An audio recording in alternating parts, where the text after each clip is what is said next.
Assalamualaikum warahmatullahi wabarakatuh. Saya Puhawang dari Yayasan Sehat Islam Holistik Indonesia. Di sini dalam kesempatan kita kali ini saya ingin menjelaskan tentang apa itu kop api. Jadi kop kalau bekam api ya. Misalnya diklasifikasikan ada bekam kering, bekam api, sama bekam basah atau hijama. Jadi untuk bekam kering itu sendiri itu kita juga dibagi, ada bekam luncur sama bekam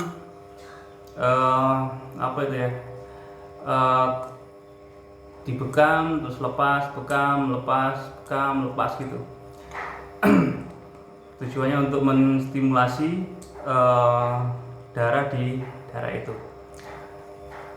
Dan untuk bekam api itu kita menggunakan media atau tambahan alat berupa api. Kita bisa pakai korek untuk cara yang paling sederhana, tapi sama-sama efektifnya. Jadi untuk bekam api kita butuh kop bekam. Kita nggak usah pakai kop khusus yang dari kaca itu, khusus untuk bekam api. Itu kita nggak usah, kita pakai kop ini aja cukup dan sudah memadai, sudah bagus itu. Jadi tujuan dari bekam api ini untuk memasukkan ya, yang pertama itu memasukkan unsur panas ke dalam tubuh gitu. Misalnya tubuh kita dingin, kita bisa menghangatkannya pakai kop api ini atau bekam api.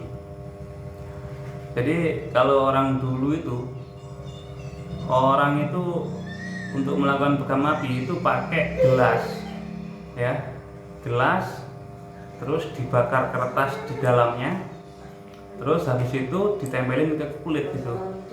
Nah itu rawan melepuh karena kertasnya itu belum habis terbakar, terus ditempelin gitu kena kulit, itu rawan melepuh. Tapi nanti yang akan kita pelajari itu cara yang paling simple langsung bisa. Alatnya cuman pakai ini, korek sama kop bekam. Dan keutamaan dari bekam api itu sendiri itu mengeluarkan unsur lembab dalam tubuh. Jadi itu nggak bisa dikeluarkan sama bekam kering sama bekam basah, nggak bisa tuh, kelembapan itu. Jadi bisa dikeluarkan melalui ini. Jadi nanti ini bekam api ini mengeluarkan unsur angin yang pertama ya, unsur angin, terus memasukkan unsur hangat ke dalam tubuh. Oke, coba kita mulai praktekin ya. Saya pakai model ini, pakai bantuan seorang teman ini. Ayo sini Wan. Oke, jadi bentar saya atur ketinggiannya.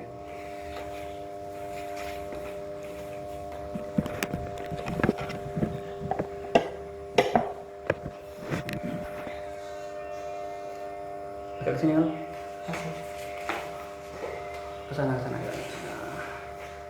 Oke, bajunya harus dibuka ya, karena kopnya ini nggak bisa tembus sama kain. Jadi seperti ini, kita itu nggak usah pakai minyak gitu. Ya boleh pakai minyak, cuman minyak itu juga bisa terbakar. Walaupun minyak zaitun atau minyak kelapa, minyak goreng itu bisa kebakar. Nanti efeknya kulit ini bulu-bulunya itu akan ikut terbakar. Itu nanti kelihatan atau akan tercium bau kebakar. Itu bau kebakarnya itu bukan bau kebakar apa ya, rambut yang terbakar atau bulu yang terbakar. Jadi misalnya seperti ini, saya tempelin ini di titik kahil. Nah, di sini caranya, jadi letakkan ini di posisi sini di kahil ini, terus kita setting ini korek kan ada min sama plusnya, kita pilih yang paling besar biar nanti prosesnya keluarnya gas lebih cepat. Jadi kita keluarin dengan ini apa namanya, mencet ini tuas gasnya ini, yang ini. Terus kalau udah kira-kira udah cukup, baru kita korek ini, puter ininya, roda ininya. Oke, saya contohin ya. Bismillah. Ulang. Ini udah nempel. Jadi semudah itu. Saya coba lagi di titik sini, titik belikat. Caranya sama, tempel dulu, terus kita keluarin gasnya, terus kita korek. Udah nempel. Satu lagi, taruh dulu, tempel dulu. Terus setelah itu kita buka sedikit untuk biar masukin gasnya, kita korek, kita keluarin gasnya, kita korek. Udah seperti itu. Ini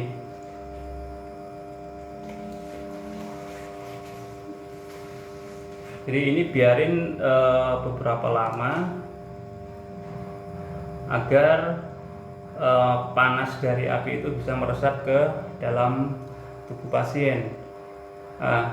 Untuk kapan kita bisa menentukan kita pakai bekam api ini sebagai terapi, itu nanti kita harus belajar diagnosa dulu,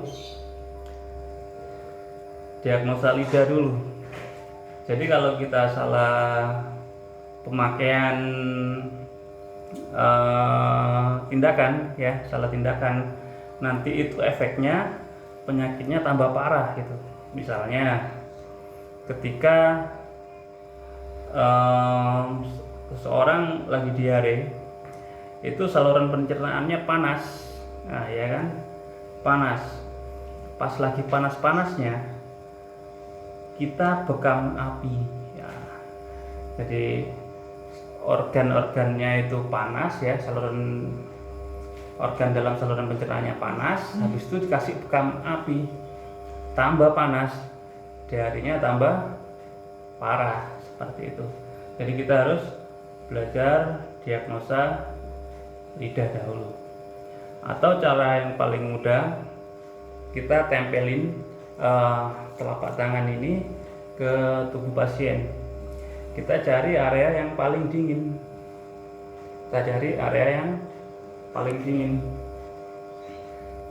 Nah, itu kalau kita udah mendapatkan ya, anggaplah ada area yang paling dingin atau lebih dingin dari area sekitarnya.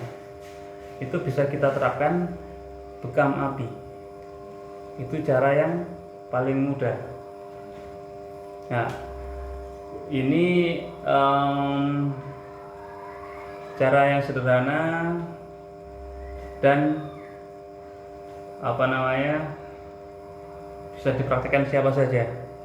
Nggak harus belajar bekam upgrading atau upgrade gitu ya. Kita nggak usah upgrade ilmu lah gitu untuk pelatihan yang mahal. Jadi cukup seperti itu aja. Ambil korek sama kop bekam, kita kasih gasnya, kita buka tempel dulu di tubuh pasien, kita buka dikit, kita isi gas ini dalam sini, terus kita korek, kita putar ininya, baru percikan apinya langsung tutup, sebentar aja prosesnya. Jadi seperti itu, mudah, murah, dan efektif gitu. Jadi hanya seperti itu untuk pengetahuan bekam api. Kita nggak pakai gelas khusus untuk apinya.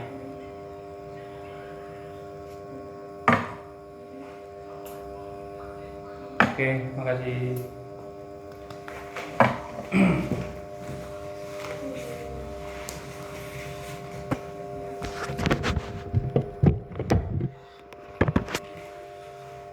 Jadi penjelasan tentang bekam api hanya seperti itu, simple, mudah. Cuman dalam penerapannya harus pakai diagnosa dulu. Kapan-kapan kita akan belajar diagnosa, karena kalau kita nggak diagnosa, itu kelemahannya itu bisa bikin pasien itu tambah parah. Nah, kalau kita salah diagnosa, nanti pasti, kalau kita nggak bisa diagnosa, nanti pasti salah dalam tindakannya, ya. Jadi kalau untuk pembekam pemula, untuk melakukan bekam, mending ke orang yang sehat dulu. Jadi kita pakai titik suna yang di punggung, itu cukup, hanya orang sehat. Nanti untuk bekam orang sakit, kita butuh ilmu lagi yang namanya diagnosa. Jadi nanti bisa kita pakai bekam seluncur dulu, atau bekam kering itu ya, atau bekam basah, atau bekam api gitu. Misalnya tindakannya harus pakai bekam, kita bisa pakai 3 metode itu. Ya, sekian dari saya, semoga bermanfaat.